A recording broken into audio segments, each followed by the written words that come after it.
तुम्हें मालूम है कौन कौन से यात्रियों ने तुम्हारे साथ यात्रा की? तो ट्रेन के यात्री तो सब भूल जाते, तो ये जीवन के यात्री क्यों नहीं है? ये भी तो यात्री है, थोड़े टाइम के लिए तुम्हारे साथ यात्रा के लिए आए हैं। तो जिसकी जहाँ स्टेशन आती है वो उतर जाता है। कोई आधी रात को उतर जाता है, कोई सुबह 4 बजे उतर जाता है, कोई 5 बजे उतर जाता है। जिसकी जहाँ स्टेशन आती है हम उसके लिए जगते थोड़ी रहते हैं, कहाँ उतरा, ये कहाँ उतरा, वो कहाँ उतरा। अरे ये उतर गया, जहाँ उसकी टिकट पूरी हुई है उतर गया। घर के संबंधी भी है, जिसकी जहाँ टिकट पूरी होती है तो वहां चले जाते हैं। तो तुम बोलते अरे ये मेरा बेटा चला गया, अरे ये मेरी, तुमने उससे रिलेशन रख लिया। अब ये रिलेशंस तुमको दुखी करते हैं। इस तारीख को चला गया, उस तारीख को चला गया, यात्रा की तो तारीखें भी याद नहीं, सीट नंबर भी याद नहीं, ट्रेन का डिब्बा भी याद नहीं, S3 था, S1 था या क्या था। जब तक नहीं चढ़े ट्रेन में तब तक याद करते हैं, हाँ भाई मेरा S1 है, सीट नंबर 40 है, 50 है। चढ़ गए सीट पर, सो गए, उतर आए तो फिर याद नहीं। जीवन में भी ऐसे विस्मृत किया, हर चीज को विस्मृत करने की आदत डाल दो, भुलाने की आदत डाल दो, उसमें तुमको बड़ा मजा आएगा। और फिर ऐसे दूसरा बोलते हैं विस्मृति में लाप है। तो विस्मृति में लाप है मतलब जैसे अंग है अपने, इनकी विस्मृति भी है, पर मिले भी पड़े क्योंकि अभी कोई दर्द होगा तो उसका इलाज भी कर लेंगे, अगर उसको चोट लगेगी तो उसकी मरहम पट्टी भी कर लेंगे। तो ऐसे ही कोई अगर मेरे सामने ऐसा आता है, उसको कोई प्रॉब्लम है, उसको हम ठीक भी कर देते हैं, उसकी पट्टी भी कर देते हैं, उसका खून भी धो देते हैं, साफ भी कर देते हैं, सेवा भी कर लेते हैं। लेकिन एक नर्स की तरह सेवा करती, एक नर्स भी सेवा करती है, आया भी सेवा करती है, लेकिन फंसती थोड़ी है किसी। जानने के लिए बोलते हिंसा कभी करता नहीं, फंसता दया में भी नहीं, किसी की हिंसा भी नहीं करता है, चाहे मन से, चाहे वचन से, चाहे कर्म से। हम अपनी तरफ से किसी की हिंसा नहीं करते, किसी के लिए मन में बुरा नहीं सोचते, ये मन की मानसिक हिंसा है। किसी को कड़वे वचन नहीं बोलते, जोर से नहीं बोलते, किसी पर क्रोध नहीं करते, तो ये वाणी की हिंसा है। जो पहले वाणी से हिंसा करते थे, गुस्सा आया तो गुस्सा कर दिया, गालियां आई तो गालियां दे दी, व्यर्थ बोलना, व्यर्थ चेष्टाएं नहीं होती है। ज्ञानी ने अपनी सब व्यर्थ चेष्टाएं छोड़ दी। पहले बहुत व्यर्थ चेष्टाएं इंद्रियों द्वारा भी होती थी, आंख भी बहुत व्यर्थ चेष्टाएं करती, अभी रास्ते में चल रहे कोई मतलब भी नहीं, फिर भी बोर्ड देखते जाएंगे, ये देखते जाएंगे, ये कार में कौन गया, ये कार कौन सी नई निकली है, इस कार का नाम क्या है, इस कार का नंबर क्या है, अभी कौन घोड़ा गाड़ी में गया, कौन रिक्शे में गया। ये आंखें ऐसे ऐसे टपक टपक देखती है, मतलब ही नहीं यहाँ पिक्चर लगी है, ये कौन से थिएटर में लगी। अब हम पिक्चर देखते ही नहीं तो नाम पिक्चर का बोर्ड देखते, कहीं सामानों के बोर्ड लगे, कहीं दुकानों के बोर्ड लगे हैं, हम वो भी नहीं पढ़ते, हमें कोई सामान ही नहीं खरीदना। यहाँ फर्नीचर मिलता है, यहाँ ये भी सब रास्ते में बहुत सारे बोर्ड लगे रहते हैं। अब आंखों की ये भी हमने वृत्तियों को शांत कर दिया, इसमें भी शक्ति जा रही, अपनी आंखें बंद करके चल। हमको तो कहीं कार में भी दूर जाना होता है ना, हम उसको ही आंख बंद कर लेते हैं, जो आसपास बैठे रहते हैं उनसे भी नहीं बात करते। भजन गाओ ये भी नहीं करते, भजन सुनाओ, काय के लिए बैठ के शक्ति गवाओ चिल्ला चिल्ला के भजन, क्या करना भजन गाओ। तुम लोग का टाइम नहीं करता है तो टाइम पास के लिए भजन गाओ, अंताक्षरी खेलो, फलाना करो, ढिमका करो, हम कुछ नहीं करते, आंख बंद करके रिलैक्स। बल्कि नींद भी आ जाती है तो जहाँ उतरते बड़े फ्रेश होता है, क्योंकि वहां उतर के फिर सत्संग करना होता है, तो लगता ही नहीं है कि इतना बड़ा सफर काट के आए, अभी आके ही सत्संग करना पड़ा। इतने फ्रेश मूड से सत्संग करते हैं। लोग कहेंगे अरे आप इतनी दूर से आए, आप थके होंगे, आप थोड़ा फ्रेश हो लीजिए, थोड़ा रेस्ट। अरे हम हमेशा fresh, ever fresh, ever in mood, हमेशा हंसते हैं, हमेशा खुश रहते हैं। क्योंकि अंदर से चिंता मुक्त है। रास्ते में भी कोई संकल्प विकल्प नहीं है। किस चीज का संकल्प? अभी कौन सी स्टेशन आई, अभी कौन सा रास्ता पार हुआ है? लोग कार में बैठे रहे, मील के पत्थर गिनते रहते। अच्छा अभी तुम्हें माइल रह गए, अभी तुम्हें माइल रह गए, अब कितनी दूर है? अच्छा रास्ते में यही शहर पड़ा, मुझे रास्ते में उतरना ही नहीं है, तो मैं शहर क्या देखूं?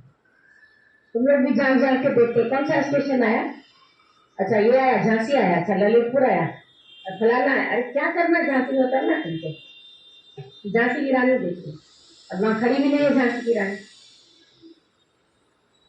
तो ये व्यर्थ आंखों का, दिमाग का, सबका हम बहुत, ये तो हम एक जनरल बात बता रहे, कई बातों में घर में भी यूज करते रहते हैं।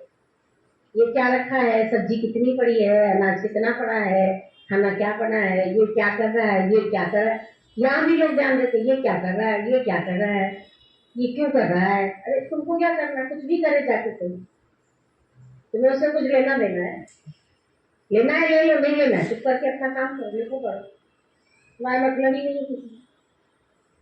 या भी एक दूसरे से तलक रखो, प्यार भले रखो, पर वास्ता किसी से नहीं जाए।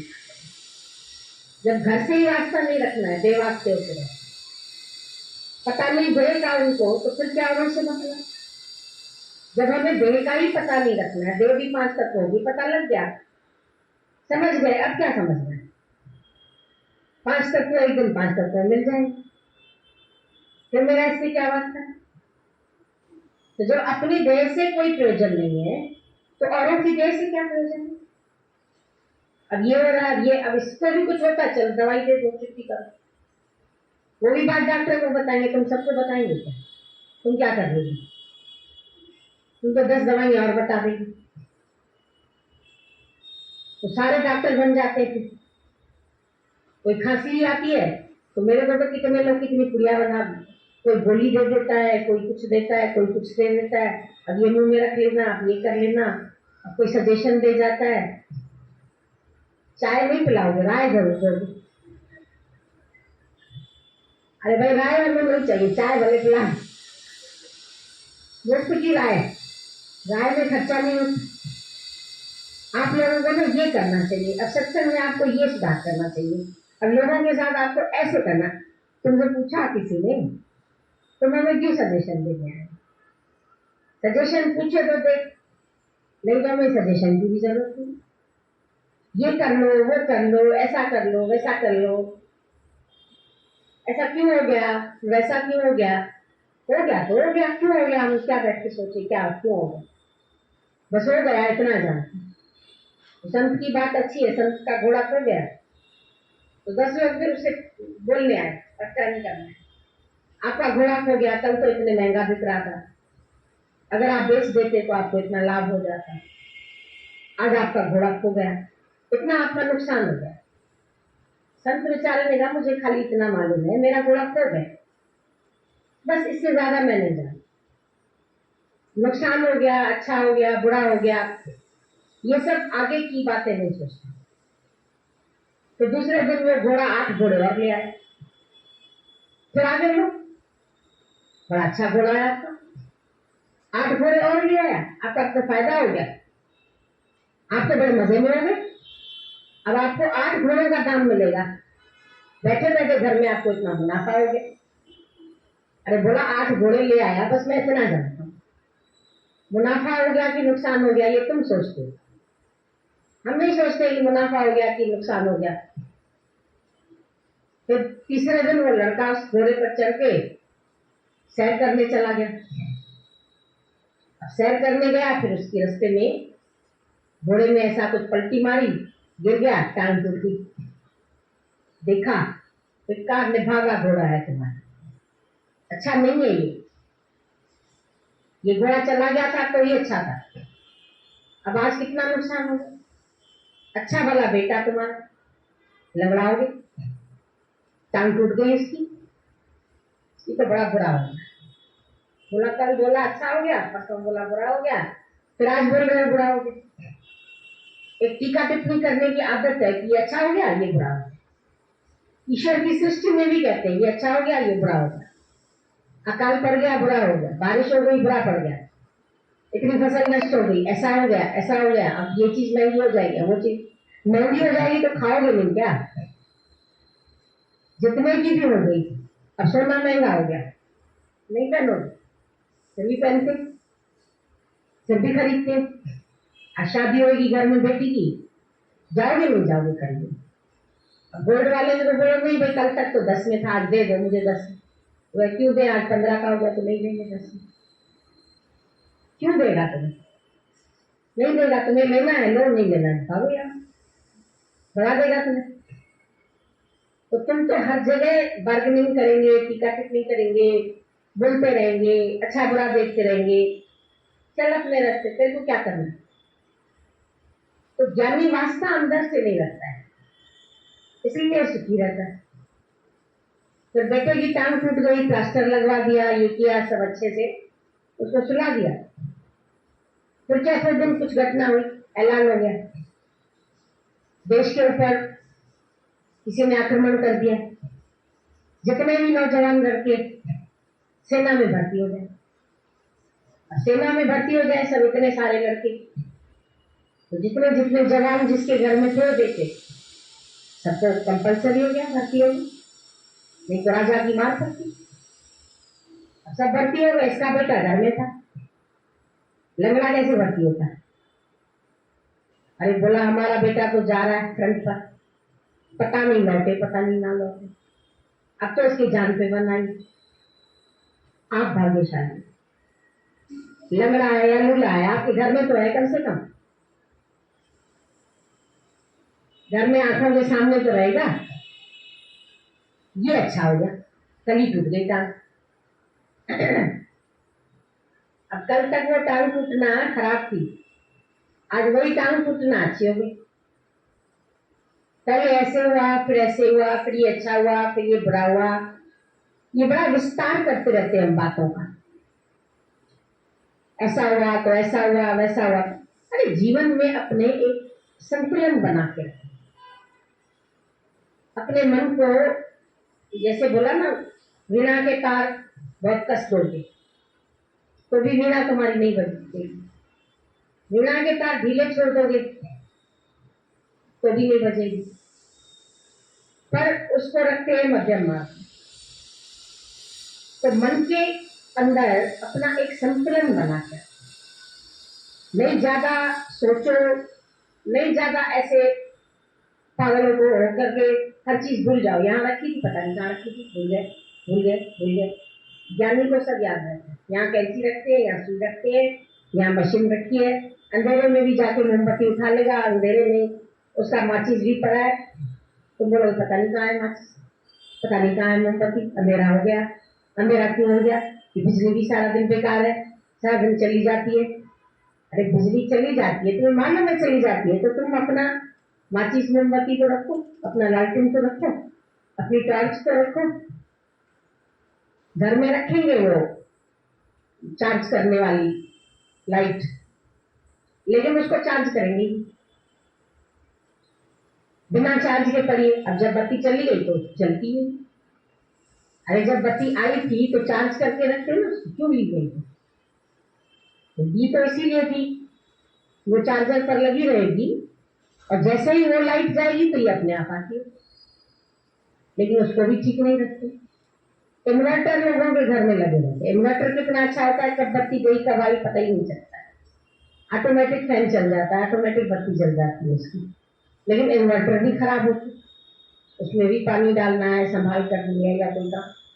ज्ञानी के सब काम जो होते हैं ना फिट होते हैं, वो ऐसा नहीं है कि लापरवाह है, परवाह होते हुए भी वो किसी काम में फंसा हुआ नहीं, समय पर सारे काम भी कर देता है, समय पर निर्मित भी हो जाता है। खाली का खाली भी, अगर आप टाइम से नहाओ, टाइम से काम करो, टाइम से सब करो, आपके पास बहुत समय बच जाएगा। पर नहीं करोगे तो कहोगे हमारे पास समय ही नहीं बचा, क्योंकि कोई चीज रखी कहीं, ढूंढ कहीं रहे, 4 घंटे उसी में गए, पता नहीं चाबी कहाँ रखी, पता नहीं अलमारी की चाबी कहाँ, मिली नहीं गई हो, मिली नहीं, इधर रखी, दराज में रखी, फलानी जगह, ऊपर अलमारी के तो नहीं रखी, कपड़े के बीच तो नहीं रखी। हम देखते हैं लोगों का दिमाग ही खराब हो गया। और इसी में ही 4 घंटे चले गए। अगर तुम्हें याद रहती तो तुम्हारे 4 घंटे जाते। 1 मिनट में निकालते, 1 मिनट में खोलते, 1 मिनट में काम हो जाता। तो ज्ञानी का काम आराम से होता है, और तुम्हारे कामों में सारा दिन भूलने की बीमारी, ये बीमारी है। भुलाना और चीज है, एक भूलने की बीमारी होना ये गलत चीज है। एक विसारना, एक बिसरना, हर चीज भूल जाती। ये काम करना था, भूल गए। या टेलीफोन करना था, भूल गए। ये बिल भरना था, अरे डेट निकल गई, बिल ही नहीं भरा, बिजली कट गई। अब कटने के बाद चक्कर काटते हो बिजली वाले। अगर समय पर बिल भर देते तो बिजली नहीं कटती। इनकम टैक्स वाले बोलते समय पर इनकम टैक्स भरो, नहीं तो तुम्हारे घर में हम टैक्स बढ़ा देंगे, फिर सारी इंक्वायरी हो जाएगी, तो और मुसीबत में पड़ोगे। कई लोग इनकम टैक्स बचाते। अब कार खरीदनी है, वाइट मनी नहीं है, कहाँ से खरीदे? घर खरीदना है, चोरी की तुमने गवर्नमेंट की, कहाँ से घर खरीदोगे? जब इनकम टैक्स ही नहीं भरते, तुम्हारे पास वाइट मनी ही नहीं है। आजकल तो हर जगह तुम्हारे से वो मांगी जाती कि बताओ तुम्हारा नंबर क्या है इनकम टैक्स भरने का।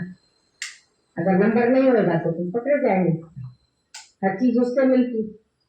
शेयर भी खरीदते, पहले ब्लैक मनी के खरीद लेते थे, बोलते नहीं सब वाइट में दिखाओ। गवर्नमेंट का भी तो नुकसान होता है ना। वो बेचारी तुम्हारे से टैक्स नहीं ले तो तुम्हारे खर्चे कहाँ से चलाए? कभी सड़कें बननी है, कभी ट्रेनें बननी है, कभी और कार्य होने हैं, तो वो तुम्हारे से टैक्स लेती है, तभी तो तुम उस सड़क पर घूमते हो। लेकिन उस चीज का तुम टैक्स नहीं भरना चाहते। जहां टैक्स की बात होगी गाड़ी भगा के ले जाएंगे, हमें टैक्स ना देना। ज्ञानी हर चीज सफाई से, सच्चाई से, सुधाई से करता है, तो उसके सब काम सही होते हैं। उसको टेंशन नहीं रहती है दिमाग में। तुम लोगों के दिमाग में होती टेंशन, ये काम करें तो कैसे करें, तो क्या करें, तो ये क्यों नहीं हुआ, तो चिल्लाते रहोगे सारा दिन एक दूसरे के ऊपर। तुमको कहा था, तुमने क्यों नहीं कर दिया, वो उस पर डिपेंडेंट, वो उस पर डिपेंडेंट। कुछ काम खुद कर लिया करो, सब दूसरे के ऊपर डिपेंड क्यों करते? डॉक्टर को दिखाना, ये दिखाएगी। तुम फोन नंबर रखो, तुम डॉक्टर से अपॉइंटमेंट लो, परीक्षा करो, चली जाओ। ये आएंगे ना तो ये ले जाएंगे हमको, ये आधार। जब ये नहीं होगा तो रोना। वो लेके जाता था, अब कौन लेके जाए? वो कार चलाता था तो चले जाते थे, अरे नहीं कार है तो टैक्सी कर लो, टैक्सी नहीं है तो टेम्पो कर लो, टेम्पो नहीं है तो रिक्शा कर लो। इतने साधन भगवान ने बनाए। जरूरी है सभी लोग कारों में ही घूमेंगे? सबके घर में कारें थोड़ी होंगी। रिक्शे में भी जाके सब काम हो जाते, पैदल भी चल के हो जाते। कोई पास में डॉक्टर है, पैदल चले जाओ, सैर करते हुए जाके दिखा के आओ, सैर करते हुए जाके बिल भर के आओ, सैर करते हुए जाके काम। लेडीज तो इतनी डिपेंडेंट होती है पतियों के ऊपर कि बस ये करेंगे सब, और फिर ये नहीं करेगा तो ये से लड़ाई होगी रात को। वो बेचारा एक थका मांदा वहां से आए, तुम्हारी लड़ाई सुने, अरे भाई काय लड़ाई करती हो मेरे से? करोगी भी कुछ नहीं, शायद उधर फुल के पका के आराम करती है, पंखा चला के, एसी चला। वो बेचारा एसी भी लगवाए और दुकान पे गर्मी में भी बैठे दिन भर। वो जेल के परेशानी पैसा कमाते हैं और तुम घर में एसी चला गई खड़ा कर। सत्संग भी नहीं करती है, सत्संग भी सुबह हो गया, अब चलो भाई उठाओ, खाना खाओ, बिस्तर उठाओ, सो जाओ। आलस्य, आलस्य तुम्हारा बड़ा दुश्मन है। और ज्ञान में आलस्य नहीं आना चाहिए। ज्ञान ने अर्जुन को बोला, अर्जुन तू आलस्य को जीतने वाला गुडाकेश, सोता नहीं रहता है। तुमको सत्संग में भी 4 झपकी ले लेगी। बोले वो चलो घर में तो काम होते हैं, यहाँ तो काम थोड़ी है, गुरु जी सबको थोड़ी देख रहे हैं, बीच बीच में हम थोड़ी सी ऐसे। तो ये दृष्टांत तो सुना हुआ है ना ये बात। हाँ इसके बाद ये होगा, इसके बाद ये होगा, तो चलो थोड़ी देर हम ना सो जाते हैं। मन सोचता है, तुम नहीं सोचते, और मन खुद झपकी मार जाता है। तो भाई सुना था ये नहीं सुना। तो एक आदमी जाता ही देर से जा सत्संग, उसकी बीवी बोलती थी सत्संग में अमृत फल मिलता है, अमृत मिलता है, अमृत मिलता है। उसने बोला भाई ठीक है, आज मैं भी आऊंगा। तो आऊंगा तो सुबह उसने उठाया, भाई सत्संग 7 बजे का होता है, जल्दी चलो। बोला नहीं अभी मैं आता हूँ, चलो तुम, मैं आता हूँ। उठाई देर से, फिर नहाया धोया, देर हो गई। अब हॉल भर गया था, जगह मिली नहीं। वो बिल्कुल दरवाजे के पास दूर बैठ गया, दरवाजे के बाहर। तो सत्संग, तो घर आया, बोला पत्नी को तुमने तो कहा भाई सत्संग में अमृत मिलता है, अमृत मिलता है, तो तुम्हारे यहाँ जो अमृत मिला ना वो खारा अमृत था। बोला खारा अमृत? अमृत आज तो बहुत अच्छा सत्संग चला, आज तो एकदम मीठा अमृत वर्षा हुई थी बिल्कुल। बोला लेकिन मेरे को तो खारा मिला। बोला तुमको कैसे खारा अमृत मिला? बोला कहाँ बैठे गांधे? बोला बाहर बैठा था मैं। बोला हाँ, बाहर तो कुत्ता घूमता रहता और तुम्हें आ गई होगी नींद, क्योंकि आलसी आदमी उठाई देर से और जब आ रही तो नींद में उसका मुंह खुल गया खराटे में, और कुत्ते ने दिल समझ के उसने पेशाब कर दिया। तो अमृत कैसा हो गया? आलसी आदमी को खरा अमृत मिलता है, उसको अमृत अच्छा नहीं मिलेगा। और जो प्रेम में मस्त है उसको ये अमृत मिलता है, आनंद मिलता है, शांति मिलती है, मौज मिलती है। वो मीरा की तरह नाचेगा भी, मीरा की तरह गाएगा भी। एक दिन मीरा भजन गा रही थी, थोड़ा सा राग ऐसा हो गया, तो एक जो राग जानते हैं ना तो उनको तो फिर क्रिटिसिज्म आता है, ये जो सुर था ना तुमने राग, तुम थोड़ा राग से गाया कर। मीरा को बोला तुम राग से नहीं गाती हो, ऐसे ही बस गाती हो। उसने बोला मैं ऐसा करती हूँ, तुम्हारे राग के आगे एक शब्द और लगा दे। बोला क्या? बोला अनुराग। उसने अनुराग से गाया। तुम राग से गाओ, उसमें मजा नहीं आएगी, और जो अनुराग से गाएगा तो जैसे भी गाएगा मस्ती में गाएगा। आज दिन तक मीरा के भजन मशहूर हो गए, क्योंकि उसके अंदर कृष्ण के लिए प्रेम।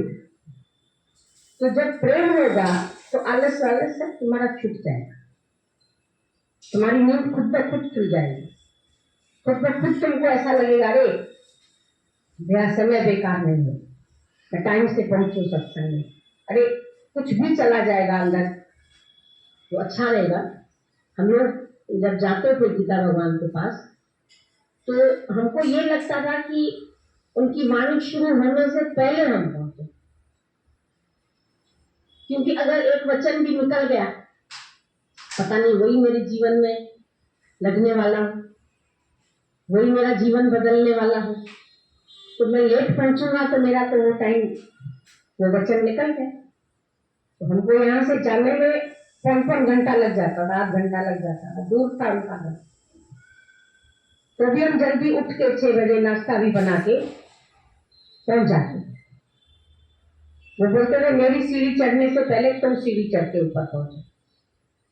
तो हम लोग सब पहले पहुंच जाते थे, वो फिर आके एकदम स्टार्ट करते थे सत्संग। तो उसमें ज्यादा रस आता है, गुरु का एक एक वचन हमारे हृदय में जाकर के मोती बनता है, और वो वचन अगर हमारा मिस हो जाता है तो फिर वो मोती नहीं बनेगा, फिर हम रोएंगे कि वो इतने दिन से आ रहे हैं, हमको ज्ञान लगता क्यों नहीं, हमारा मन एकाग्र क्यों नहीं होता है, हमारा गुरु से प्यार क्यों नहीं होता है। प्यार होगा तभी तो तुम अपना समय निकाल करके टाइम पे पहुंचोगे और फिर एक एक वचन की वैल्यू करोगे। ये जो वचन है ये बहुत कीमती है, तुम्हारे वचन हीरे मोतियों से भी ज्यादा कीमती है। आज गीता भगवान की वाणी तुम अभी भी सुनते हैं, कितने सालों से है ये वाणी, समझो 83 में तो वो अंतर ध्यान भी हो गए, उससे पहले के कैसेट भरे हुए लेकिन उसके बावजूद भी तुमको कितना फायदा होता है। होता है नहीं होता। तो एक एक वचन गुरु का वैल्यू करो, गुरु के ज्ञान की वैल्यू करो, गुरु के प्रेम की वैल्यू करो, गुरु की प्रेजेंस की वैल्यू करो। उसकी प्रेजेंस भी बहुत बड़ी है। एक संत ऐसे भिक्षा के लिए कटोरा लेके एक दरवाजे से निकला, माई ने भिक्षा डाल दी। भिक्षा डालने के बाद माई कहती है कुछ सुना के तो जाओ, आज तो कुछ सुनाया ही नहीं आपने। तो संत ने लौट के उसको बोला, अगर मेरा ऐसे गुजर जाने से कुछ न सीखी तो मेरे बोलने से भी।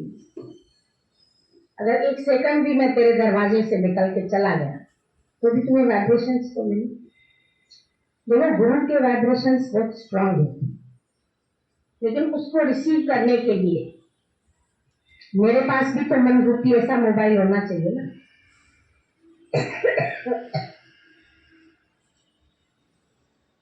बोला पहले जमाने में जब तुम लोगों के पास टेलीफोन होता था, तब तुम कभी ये सोच सकते थे कि भाई हम टेलीफोन को जेब में रख के चल सकते। तब तुमको लगता था घर में कनेक्शन ले, फिर दूसरे रूम में सुनना है तो लंबी तार लगाएं, उसके लिए इतनी बड़ी तार लगेगी तभी सुन पाएंगे। फिर थोड़े दिन कॉर्डलेस फोन आया, तो कॉर्डलेस भी घर के घर तक ही काम करता था। ज्यादा में ज्यादा किचन में खड़े हैं या दूसरे रूम में है तो कॉर्डलेस से बात कर रहे थे। लेकिन अभी जो तुम ले जाता है मोबाइल, तुम पूरी वर्ल्ड में बात कर सकता है। तो अभी तुम्हारा मोबाइल किससे कनेक्टेड है? पहले तो तार से कनेक्टेड होता था, अभी कहां से कनेक्टेड है? सैटेलाइट से। उससे वाइब्रेशंस वाइब्रेट होके आता है ना तुम्हारे पास। कभी कभी तुम बोलते हैं हमारा फोन ना वाइब्रेटर पे रखा हुआ था, तो वाइब्रेटर पे हिलने लगता है ऐसे ऐसे, और तुम फिर एकदम उठा लेते कि किसी का फोन होगा। तो अब वाइब्रेशंस तुम्हारे एक फोन को वाइब्रेट कर सकते, जो तेरी जेब के अंदर पड़ा हुआ टिक टिक करने लगता है। तो गुरु के वाइब्रेशंस ऐसे नहीं। तो तुम अगर गुरु के विचार मन में भी रख के चलो, तो गुरु कहाँ भी बोल रहा है तो तेरा मन वाइब्रेट होना चाहिए, अंदर से तेरी तारें वाइब्रेट होनी चाहिए, तेरे मन तक वो तार मिले। तार से तार क्यों ना मिले करेंगे, हो गए सच्चा प्यार तो क्यों ना मिले करेंगे। जब सच्चा प्यार हो और कन्हैया नहीं मिले तो वो नहीं सकता। परमात्मा का मिलना मुश्किल नहीं, पर सतगुरु का मिलना मुश्किल है, क्योंकि सतगुरु की कृपा के लिए सिर बेच चढ़ाना। सिर बेच चढ़ाने का मतलब मेरा सर्वस्व प्रभु तेरा।